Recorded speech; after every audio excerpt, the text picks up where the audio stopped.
Captain Marvel is, believe it or not, the 21st movie in the Marvel Cinematic Universe and stars Brie Larson, Samuel L. Jackson, Ben Mendelsohn, Jude Law and Annette Bening. Now by this point you've probably all heard the controversy surrounding this film, and to be honest, I tried my best to ignore it going into the film. I just went into the movie judging it solely as that, a movie. I kind of ignored all the other stuff and just looked at it purely from a filmmaking standpoint. And did it live up to that? Sort of. I mean, at the end of the day, this movie is just okay. I had a perfectly enjoyable time watching it, but I do realise it could have been better in a lot of different areas. First of all, I will start with the positives, and the biggest praise I can give this movie is surprisingly the CGI on Samuel L. Jackson and Clark Gregg's face. Because this movie is set in the 90s, you're obviously going to get a young Nick Fury and a young Phil Coulson.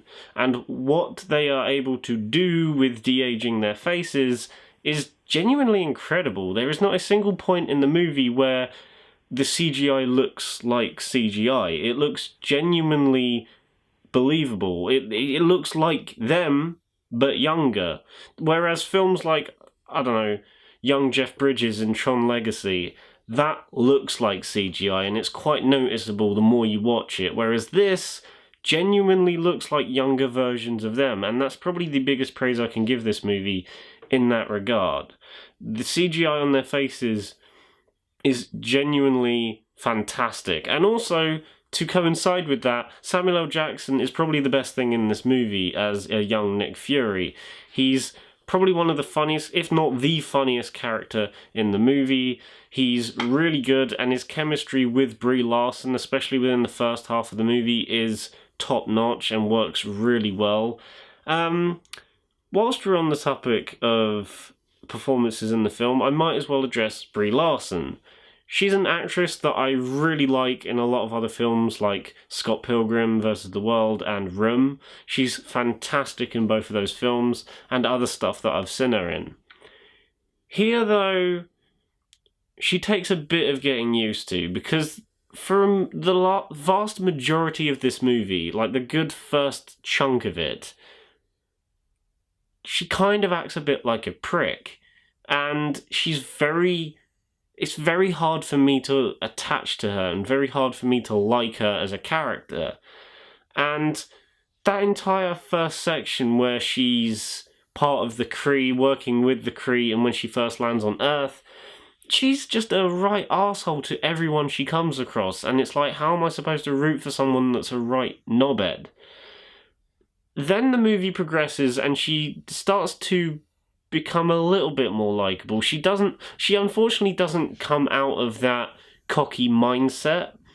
And again, cockiness works for certain characters, but she takes it to the point where there's almost very little charisma in her performance, and it also does, like I've mentioned before, make her come across a bit like a prick. But like I said, she does get a bit better as the movie progresses, to the point where by the end of the film, you do like her a lot more than than how you did at the start.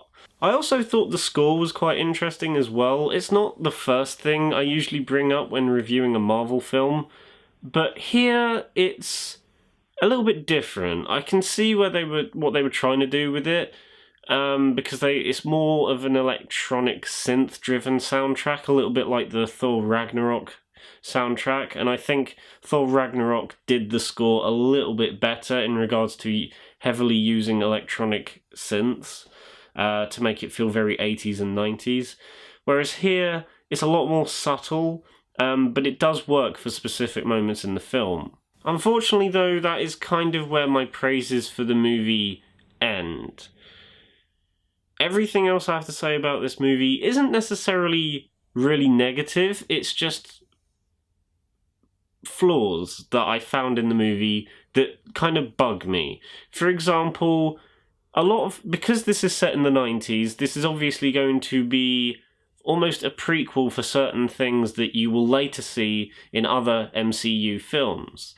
And sometimes it works in this film, but for the majority of times that it sets up something that we already know about from later movies, it kind of fucks up its own continuity in a sense. I mean, if you really think about it, yeah, it starts to make sense, but from an initial first viewing, in regards to things that connect to the wider MCU universe, yeah, it does kind of cock up its own continuity in that sense. And whilst we're on that topic, certain things, I'm not going to say what because it will be a spoiler, but certain things that happen in this film that, you know, need to happen to make sense of things that happen in the future films are really fucking stupid, with one in particular that I will not say at all, but it is really stupid. Okay, the best way I can sum it up without spoiling anything is that you find out how a character got something specific. I'm not going to say what, but the way they get that thing is really dumb. I mean, yeah, it maybe could have worked if the movie had a much lighter Guardians of the Galaxy-esque tone to it, but unfortunately, the majority of the movie and the characters as well take everything a bit too seriously for something like that to work. And I suppose that's the other nitpick I have with this film, is that as fun as the action scenes are and some of the humour works, the majority of this movie is kind of slow going and takes a while to really get to a point. Though I was fairly engaged throughout the entire runtime, there were just a couple of moments where I feel like they could have got to the point a bit quicker. It's nothing too much that it drags the movie down. I just feel like quite a bit of this movie is just, you know, not much is happening. But, like, that being said, I still did find myself enjoying the whole of the film for the most part. In the end, Captain Marvel is a perfectly fine and enjoyable MCU movie, but it does have a lot of problems with it that stop it from being as great as it really should be. And that's another thing as well. Carol Danvers / Captain Marvel is supposed to be this uber powerful hero who can defeat Thanos, like, in an instant.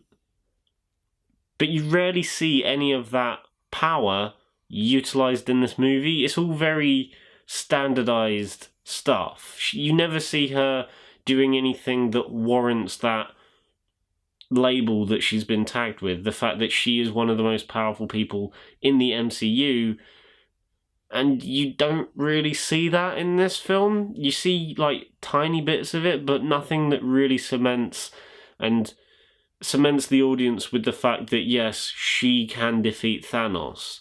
Most of it's just like, yeah, she could hold her own for a few hours, but I can't see her taking him down. And I suppose that's going to be a right nitpick, and probably, hopefully, something that they will sort out in Avengers Endgame.